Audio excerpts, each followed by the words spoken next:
लोग कहते हैं भी 10 में 1-2 यादव तो आपको बोलता है। मैं कहता बहुत बड़ी बात है। 20% अगर यादव समाज जन स्वराज को वोट दे रहा है तो 3% वोट हुआ। 100% अगर ब्राह्मण वोट देंगे तो 3% वोट होगा। तो मेरे लिए उसमें कोई फर्क नहीं है भाई।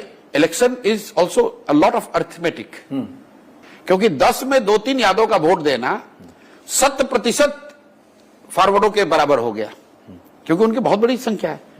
तो जन स्वराज को कोई एक जाति विशेष वोट नहीं दे रहा है, सारे वर्गों में दे रहा है। अब आपके सवाल पर आता हूं कि इंक्रीमेंटली किसका वोट पहले कटेगा। तो सबसे पहला नुकसान होगा छोटे दलों का, जो कि ऑलरेडी आपको दिख रहा है कि उन दलों की करीब करीब उनके कार्यकर्ता, उनके वर्कर सब जन स्वराज में आ गए।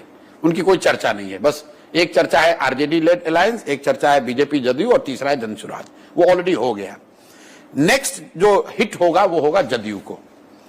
उसके वर्कर, समर्थक, वोटर सबसे बड़ी संख्या में जन स्वराज की ओर आएंगे।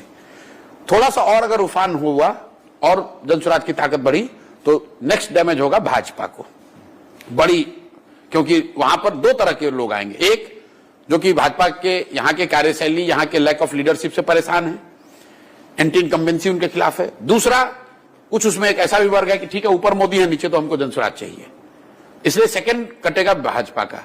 और जब ये दोनों कटेगा तो तीसरा जो मुसलमान जो यहाँ 30 वर्ष से लालू जी की बंधुआ मजदूरी कर रहा है, वो जब देखेगा कि इतनी बड़ी संख्या में एनडीए के लोग जा रहे हैं तो वोट टूटेगा। इसी ऑर्डर में नुकसान होना है, होगा दोनों को नुकसान।